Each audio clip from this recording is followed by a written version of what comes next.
ബഹുമാന്യരായ സഹോദരി സഹോദരന്മാരെ, ഇലാഹായ റബ്ബിന്റെ അപാരമായ അനുഗ്രഹത്താൽ വിശ്വാസിയുടെ ദിനരാത്രങ്ങൾ വിശദീകരിക്കുന്ന ഈ അനുഗ്രഹീത ആത്മീയ മജ്ലിസിൽ ഒരിക്കൽ കൂടി സംബന്ധിക്കാൻ അല്ലാഹു നമുക്ക് അവസരം നൽകിയിരിക്കുകയാണ്. അൽഹംദുലില്ലാഹി അൽഫമറ. ആഖിറത്തിൽ ഉപകരിക്കും വിധം ഇതൊക്കെയും അല്ലാഹു നമ്മിൽ നിന്ന് സ്വീകരിക്കുമാറാവട്ടെ. ഇസ്ലാം നിർദ്ദേശിക്കുന്ന ഭക്ഷണ മര്യാദകളാണ് നാം ഇപ്പോൾ വിശദീകരിച്ചു വരുന്നത്.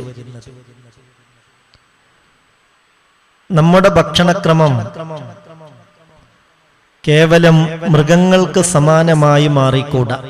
കിട്ടുന്നതൊക്കെ കഴിക്കുക, കിട്ടുമ്പോഴൊക്കെ കഴിക്കുക, അതെങ്ങനെയെങ്കിലും അകത്താക്കുക എന്ന ഒരു രീതി ശരിയല്ല. ഇസ്ലാമിനെ സംബന്ധിച്ചിടത്തോളം ഏത് കാര്യത്തിലും കൃത്യമായ നിർദ്ദേശങ്ങളുണ്ട്. ഓരോ കാര്യവും എങ്ങനെയാവണം, എങ്ങനെയാവരുത്, എന്തെല്ലാം ശ്രദ്ധിക്കണം, ഓരോ വിഷയത്തിലും വളരെ കൃത്യമായ മാർഗനിർദ്ദേശം ഖുർആൻ നൽകുന്നുണ്ട്. അതിന്റെ വിശദീകരണമായി അഷ്റഫുൽ ഖൽഖ് മുത്ത് മുഹമ്മദ് മുസ്തഫ സല്ലല്ലാഹു അലൈഹി വസല്ലമ തങ്ങൾ പഠിപ്പിച്ചിട്ടുണ്ട്. അതൊക്കെ പഠിച്ച് അതിനനുസരിച്ച് അള്ളാഹുവിന്റെ പ്രീതി ലക്ഷ്യമാക്കി മുന്നോട്ട് പോകലാണ് നമ്മുടെ ബാധ്യത. അപ്പോഴാണ് അള്ളാഹുവിന്റെ യഥാർത്ഥ അടിമകളിൽ നമ്മൾ ഉൾപ്പെടുന്നത്. അള്ളാഹു തൗഫീക്ക് നൽകട്ടെ. എല്ലാവരും ആമീൻ പറഞ്ഞേക്ക്. അള്ളാഹു തൗഫീക്ക് നൽകട്ടെ. നമ്മുടെ കമന്റ് ബോക്സിലൂടെയൊക്കെ ഒരുപാട് മുഅ്മിനീങ്ങൾ ദുആ ചെയ്യാൻ പല കാര്യങ്ങളും എഴുതി അറിയിക്കുന്നുണ്ട്. അള്ളാഹുവേ, അവരുടെ ഉദ്ദേശങ്ങളൊക്കെ നിറവേറ്റി കൊടുക്കണേ റബ്ബേ. പ്രയാസങ്ങളൊക്കെ പരിഹരിച്ചു കൊടുക്കണമേ റബ്ബേ. ഓരോ പ്രാർത്ഥനയ്ക്കും മനസ്സറിഞ്ഞ് ആമീൻ പറയുന്നവർ, ആമീൻ എഴുതിവിടുന്നവർ എല്ലാവർക്കും നീ ബറക്കത്തും സ്വീകാര്യതയും നൽകണമേ റബ്ബേ. ഏതായാലും ഭക്ഷണത്തിന്റെ അദബുകൾ വിശദീകരിക്കുന്ന കൂട്ടത്തിൽ ഇന്നലെ നമ്മൾ പറഞ്ഞു, ഭക്ഷണത്തിലേക്ക് ഊതാൻ പാടില്ല. അത് ഭക്ഷണമാവട്ടെ വെള്ളമാവട്ടെ, അതിലേക്ക് ഊതൽ ശക്തമായ കറാഹത്താണ്. ചൂടാറാൻ വേണ്ടിയാണെങ്കിലും മറ്റുള്ള ഉദ്ദേശങ്ങൾക്ക് വേണ്ടിയാണെങ്കിലും ഭക്ഷണത്തിലേക്ക് ഊതരുത്. എന്നാൽ അള്ളാഹുവിന്റെ ഖുർആൻ ഓതിയിട്ട് ഊതിക്കൂടെ? ഖുർആൻ ഓതിയിട്ട് മന്ത്രിച്ചൂടെ? അത് ഊതാമെന്ന് മാത്രമല്ല, അതുകൊണ്ട് വലിയ ബറക്കത്താണ് ഉണ്ടാവുക. അതും ഇന്നലെ നമ്മൾ വിശദീകരിച്ചു. പ്രത്യേകിച്ച് സൂറത്തുൽ ഫാത്തിഹയൊക്കെ മന്ത്രിച്ച് അതുകൊണ്ട് വിഷമിറങ്ങിയ സംഭവം ഇമാം ബുഖാരി റളിയല്ലാഹു അൻഹു സ്വഹീഹുൽ ബുഖാരിയിൽ തന്നെ ഉദ്ധരിച്ചിട്ടുണ്ടല്ലോ. അപ്പോൾ റസൂലുള്ളാഹി തങ്ങൾ ഭക്ഷണത്തിലോ വെള്ളത്തിൽ ഊതരുത് എന്ന് പറഞ്ഞ ഹദീസ് ഉദ്ധരിച്ച് വെള്ളത്തിലേക്ക് മന്ത്രിക്കൽ ശിർക്കാണെന്ന് പറയുന്ന, അത് അനിസ്ലാമികമാണെന്ന് പറയുന്ന ചില ആളുകളുണ്ട്. അത് മഹാവിവരക്കേടാണ്. ആ ഊത്ത് റസൂലുള്ളാഹി തങ്ങൾ പഠിപ്പിച്ചത് ചൂടാറാൻ വേണ്ടി ഊതുന്നതിനെ കുറിച്ചാണ്, അല്ലാതെ ഖുർആൻ ഓതി മന്ത്രിക്കുന്നതിനെ കുറിച്ചല്ല. ആണെങ്കിൽ ഒരുപാട് ഹദീസുകൾ തള്ളേണ്ടി വരും. മഹാനായ സഅദ് ഇബ്നു അബീ വഖാസ് റളിയല്ലാഹു അൻഹു, സഹോദരാ ശ്രദ്ധിക്കണേ, സഹോദരി ശ്രദ്ധിക്കണേ, ഇമാം ബുഖാരി തങ്ങൾ ഉദ്ധരിച്ച ഹദീസാണ്. സഹാബികളിൽ ഒരു സംഘം ആളുകൾ ഒരു നാട്ടിലൂടെ യാത്ര പോവുകയാണ്. അപ്പോഴാണ് ആ ഗ്രാമത്തിൽ നിന്നൊരാൾ വന്ന് ചോദിച്ചുവല്ലോ, ഹൽ ഫീകും മിനർ റാഖി. അല്ല പ്രിയപ്പെട്ട സഹോദരങ്ങളെ, നിങ്ങളുടെ കൂട്ടത്തിൽ മന്ത്രമറിയുന്നവരാരെങ്കിലുമുണ്ടോ? ഈ സഹാബത്തിന്റെ വേഷവിധാനവും അവരുടെ സംസ്കാരവും രീതിയും കണ്ടപ്പോൾ ഒരു പ്രത്യേകതയുള്ള ആളുകളായി ആ നാട്ടുകാർക്ക് തോന്നി. അതുകൊണ്ട് കൂട്ടത്തിൽ ഒരാൾ വന്ന് ചോദിച്ചതാണ്, ഹൽ ഫീകും മിനർ റാഖി. നിങ്ങളുടെ കൂട്ടത്തിൽ മന്ത്രിക്കാൻ അറിയുന്നവരാരെങ്കിലുമുണ്ടോ? എന്തേ കാര്യമെന്നറിയോ? ഞങ്ങളുടെ ഗോത്രത്തലവനെ പാമ്പ് കടിച്ചിരിക്കുന്നു, ശരീരത്തിലേക്ക് വിഷം കയറിയിരിക്കുകയാണ്, ശരീരത്തിന്റെ ചില ഭാഗങ്ങളിലൊക്കെ ശക്തമായ നീല കളർ വന്നിരിക്കുന്നു, പല മരുന്നും പരിശോധിച്ചു, പക്ഷേ പരാജയപ്പെട്ടിരിക്കുകയാ. അതുകൊണ്ട് ഹൽ ഫീകും മിനർ റാഖി. നിങ്ങൾക്ക് മന്ത്രമറിയുമോ? അറിയുമെങ്കിൽ വന്ന് മന്ത്രിക്കണം. ഫന്തലഖ റജുലും മിൻഹും. ശ്രദ്ധിക്ക സഹോദരാ, ശ്രദ്ധിക്കണേ. ഹബീബായ നബി തങ്ങളുടെ സഹാബിമാരിൽപ്പെട്ട ഈ കൂട്ടത്തിൽപ്പെട്ട ഒരാൾ ഇയാളുടെ കൂടെ പോയി. അങ്ങനെ ചെന്ന് നോക്കുമ്പോ ഗോത്രത്തലവൻ വല്ലാത്ത വിഷമത്തിൽ കിടക്കുകയാണ്. ആ സമയത്ത് ഈ സഹാബി വര്യൻ പറഞ്ഞു, ആരാ സഹാബി എന്നറിയോ? മഹാനായ സഅദ് ഇബ്നു അബീ വഖാസ് റളിയല്ലാഹു അൻഹു. ചില്ലറക്കാരനല്ല, 10ഓളം സഹാബിമാര് സ്വർഗാവകാശിയാണെന്ന് ഹബീബായ നബി തങ്ങൾ തീർത്തു പറഞ്ഞ സഹാബിമാരിൽ ഒരാളാണ് മഹാനായ സഅദ് ഇബ്നു അബീ വഖാസ് റളിയല്ലാഹു അൻഹു. അദ്ദേഹം പറഞ്ഞു, ഞാൻ മന്ത്രിക്കാം, പക്ഷെ ഒരു നിബന്ധനയുണ്ട്. മന്ത്രിച്ച് രോഗം സുഖപ്പെടുത്താം, അത് ഞാൻ ഏറ്റു. നിങ്ങൾ എന്തു തരും? ഈ മന്ത്രിക്കുന്നതിന്റെ ഫലമായി നിങ്ങൾ എന്തു തരും? അവർ പറഞ്ഞു, ഇതാ ഞങ്ങൾക്കൊരുപാട് ആടുകളുണ്ട്, ഈ ആടുകളെ നിങ്ങൾക്ക് ഹദിയയായി നൽകാൻ തയ്യാറാണ്. അങ്ങനെ മഹാനായ സഅദ് ഇബ്നു അബീ വഖാസ് റളിയല്ലാഹു അൻഹു ഒരൽപ്പം വെള്ളമെടുക്കുകയാണ്. ഇലാഹായ റബ്ബിന്റെ വിശുദ്ധ ഖുർആനിലെ സൂറത്തുൽ ഫാത്തിഹ ആവർത്തിച്ചോതുകയാണ്. ആ വെള്ളത്തിലേക്ക് ഊതുകയാണ്, മന്ത്രിക്കുകയാണ്. അത് കൊടുക്കാൻ ആവശ്യപ്പെടുന്നു. സുബ്ഹാനല്ലാഹ്. മന്ത്രിക്കേണ്ടവർ മന്ത്രിച്ചു, മന്ത്രിക്കേണ്ടതുപോലെ മന്ത്രിച്ചു. ഇജാസത്തോടെ യുള്ള മന്ത്രമായിരുന്നു. അത്ഭുതമെന്ന് പറയട്ടെ, അയാൾക്ക് രോഗം ശിഫയായി. ഇത് ഇമാം ബുഖാരി റളിയല്ലാഹു അൻഹു സ്വഹീഹുൽ ബുഖാരിയിൽ ഉദ്ധരിക്കുന്ന ഹദീസാണ്. എന്താ ബുഖാരിക്ക് ഇത്ര വലിയ പ്രത്യേകത? ബുഖാരിക്ക് ഒരു പ്രത്യേകതയുണ്ട്. അസഹുൽ കുതുബി ബഅദ കിതാബില്ലാഹി സ്വഹീഹുൽ ബുഖാരി. അല്ലാഹുവിന്റെ വിശുദ്ധ ഖുർആൻ കഴിഞ്ഞാൽ ലോകത്തെ ഏറ്റവും സ്വീകാര്യയോഗ്യമായ കിതാബ് അത് ബുഖാരിയാണ്. അപ്പൊ സ്വാഭാവികമായും അൽഹംദുലില്ലാ ഇവർക്ക് ആശ്വാസമായി ആടിനെ പറഞ്ഞതിനേക്കാൾ കൂടുതൽ ആടിനെ കൊടുത്തു. സഅദ് ഇബ്നു അബീ വഖാസ് തങ്ങൾ സന്തോഷത്തോടുകൂടെ ആടിനെ സ്വീകരിച്ചു. അങ്ങനെ മറ്റുള്ളവരവിടെ കാത്തു നിൽക്കുന്നുണ്ട്. ഈ സംഘത്തിൽ നിന്ന് പോയതല്ലേ, സംഘം അവിടെ കാത്തു നിൽക്കുന്നുണ്ട്. സഅദ് ഇബ്നു അബീ വഖാസ് തങ്ങൾ കുറെ ആടിനായിട്ട് ഇങ്ങനെ വരുന്നുണ്ട്. അപ്പോൾ കൂടെയുള്ളവർ ചോദിച്ചു, അല്ല മനുഷ്യ, നിങ്ങൾക്ക് ഇതെന്തിന്റെ കേടാണ്? ഏയ് ഈ പറയുന്നത് ശ്രദ്ധിക്കണം. എന്ത് അപരാധമാണ് നിങ്ങൾ ചെയ്തിട്ടുള്ളത്?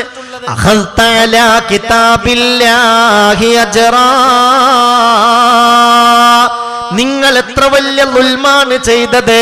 ഇലാഹായ റബ്ബിന്റെ വിശുദ്ധ ഖുർആൻ മന്ത്രിച്ചിട്ട് കൂലി വാങ്ങുകയോ? അല്ലാഹുവിന്റെ ഖുർആൻ ഓതിയിട്ടല്ലേ, ഫാത്തിഹ ഓതിയിട്ടല്ലേ നിങ്ങൾ മന്ത്രിച്ചത്?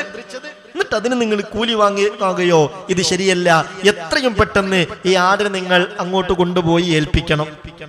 സഅദ് ഇബ്നു അബീ വഖാസ് തങ്ങൾ പറഞ്ഞു, ഞാനിത് അവർക്ക് കൊടുക്കില്ല. ഞാൻ ഖുർആൻ ഓതിയിട്ട് അതിനവർ എനിക്ക് തന്നതാണ്, ഞാൻ കൊടുക്കൂല എന്ന് പറഞ്ഞു. അവർ പറഞ്ഞു, പടച്ചോനെ, അള്ളാഹുവിന്റെ ഖുർആൻ ഓതിയിട്ട് കൂലി വാങ്ങിയ മനുഷ്യ, ഇത് ശരിയല്ല, ഇത് അപരാധാണ്. അതുകൊണ്ട് നിങ്ങളുമായി ഞങ്ങൾ സംസാരിക്കണമെങ്കിൽ മദീനയിലെത്തി മുത്തുനബിയോട് ഇതിന്റെ മസ്അല ചോദിച്ചിട്ട് അള്ളാന്റെ റസൂൽ ഓക്കെ പറഞ്ഞാലല്ലാതെ നിങ്ങളുമായി ഒരു ബന്ധവുമില്ല. ശരി, ആയിക്കോട്ടെ. അങ്ങനെ അവർ യാത്ര തിരിച്ചും മദീനയിലെത്തി. നേരെ ഹബീബായ മുത്തുളി മുഹമ്മദ് മുസ്തഫ സല്ലല്ലാഹു അലൈഹി വസല്ലമ തങ്ങളെ സമീപിച്ചു. ഹബീബായ നബിയോട് വലിയൊരു അപരാധം പോലെ കാര്യം പറഞ്ഞു. നബിയെ, സഅദ് ഇബ്നു അബീ വഖാസ് അഖദ അലാ കിതാബില്ലാഹി അജ്റാ. അല്ലാഹുവിന്റെ വിശുദ്ധ ഖുർആൻ ഓതിയിട്ട് കൂലി വാങ്ങിയിട്ടുണ്ട്. അരുതെന്ന് പറഞ്ഞിട്ട് അദ്ദേഹം സ്വീകരിച്ചില്ല. ഉടനെ മുത്തുനബി തങ്ങൾ ചോദിച്ചു, ഐനാ സഅദ് ഇബ്നു അബീ വഖാസ്? എവിടെ ആളെവിടെ? സഅദ് ഇബ്നു അബീ വഖാസ് തങ്ങൾ കൊണ്ടുവന്നു. കാര്യം പറഞ്ഞു, നബിയെ, ഞാൻ ഖുർആൻ ഫാത്തിഹ നന്നായി മന്ത്രിച്ചു, അങ്ങനെ അവരെനിക്ക് തന്ന ആടാണ്, ഞാൻ സ്വീകരിച്ചു. ഉടനെ മുത്തുറസൂൽ പറഞ്ഞു, ഇന്ന അഹഖമാ അഖദ്തും അലൈഹി അജ്റൻ കിതാബുല്ലാഹ്. ഇന്ന അഹഖമാ അഖദ്തും അലൈഹി അജ്റൻ കിതാബുല്ലാഹ്. കൂലി വാങ്ങാൻ ഏറ്റവും അവകാശപ്പെട്ടത് അത് അള്ളാഹുവിന്റെ ഖുർആൻ ഓതിയിട്ട് കിട്ടുന്നതാണ്. അതിന് വല്ലാത്ത ബറക്കത്താണ്. അതുകൊണ്ട് സഅദ് ഇബ്നു അബീ വഖാസ് ഇതിൽ നിന്ന് വല്ലതിനെയും നീ അറക്കുകയാണെങ്കിൽ അതിന്റെ ഒരു കുറകനിക്ക് തരണമെന്ന് ആ സഹാബികളെ സാക്ഷിയാക്കി ഹബീബായ മുത്തുളി മുഹമ്മദ് മുസ്തഫ സല്ലല്ലാഹു അലൈഹി വസല്ലം. ഇതൊക്കെ നമ്മൾ ആലോചിക്കണം, ഇതൊക്കെ നമ്മൾ ചിന്തിക്കണം. എന്തിനാണ് ഞാനിത് പറഞ്ഞെന്നറിയോ? ഇവിടെ ആ ഖുർആൻ ഓതിയിട്ട് ഫാത്തിഹ ഓതിയിട്ട് മന്ത്രിച്ചു വെള്ളത്തിലേക്ക് ഊതി ബഹുമാനപ്പെട്ട സഅദ് ഇബ്നു അബീ വഖാസ് റളിയല്ലാഹു അൻഹു. തെറ്റ. അപ്പൊ വെള്ളത്തിലേക്ക് ഊതരുത്, ഭക്ഷണത്തിലേക്ക് ഊതരുത് എന്ന് പറഞ്ഞാൽ ചൂടാറാൻ വേണ്ടി ഊതുക. അതേപ്രകാരം വലിയ പാത്രത്തിൽ നിന്ന് ഗ്ലാസ്സിലേക്ക് പാലൊഴിക്കുമ്പോ അതിന്റെ പാട ഈ ഗ്ലാസ്സിലേക്ക് വീഴാതിരിക്കാൻ വേണ്ടി അതിലേക്ക് ഊതുക. അതുപോലെ മറ്റോ ഉറുമ്പോ മറ്റോ ഉണ്ടെങ്കിൽ അത് പോകാൻ വേണ്ടി ഊതുക. ഇത് ശരിയല്ല. അത് രോഗം വിളിച്ചു വരുത്തലാണ്. അള്ളാഹു നമ്മളെ കാക്കട്ടെ.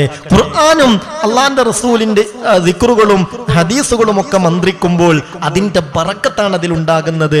അതുകൊണ്ട് ശ്രദ്ധിക്കേണ്ടതാണ്. ഇനി അടുത്ത ഒരു അദബ് പറയട്ടെ.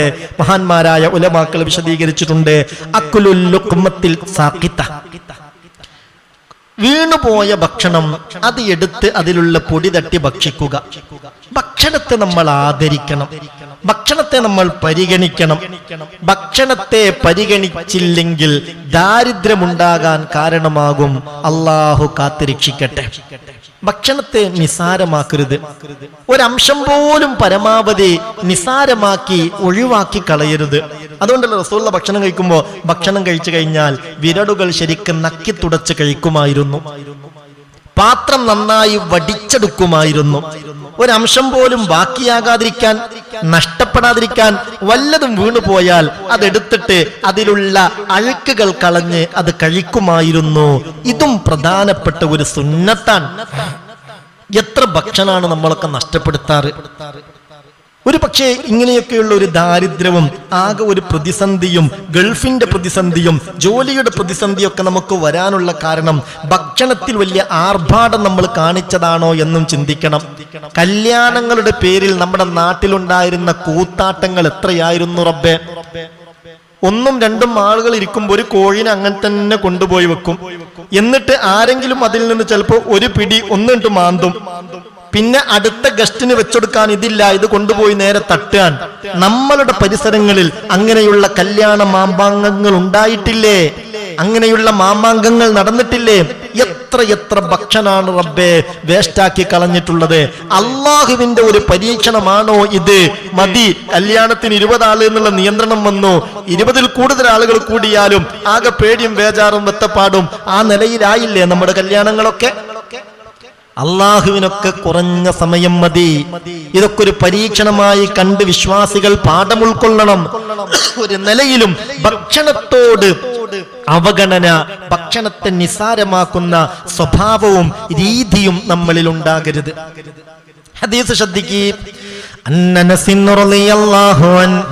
أن رسول الله صلى الله عليه وسلم كان إذا أكل طعاما لعق أصابعه.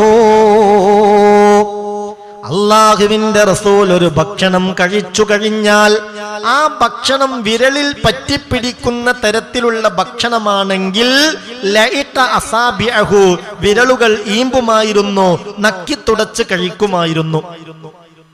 ഈ ഒരു സ്വഭാവം, ഭക്ഷണം കഴിച്ചിട്ട് വിരൽ നക്കി തുടക്കുന്ന ഒരു സ്വഭാവം നമ്മളിൽ ആർക്കെങ്കിലും ഇല്ലെങ്കിൽ അള്ളാന്റെ റസൂലിന്റെ സ്വഭാവമായിരുന്നു അത്. അതുകൊണ്ട് ആ സ്വഭാവം നമ്മൾ ശീലിക്കണം. സുന്നത്താൻ.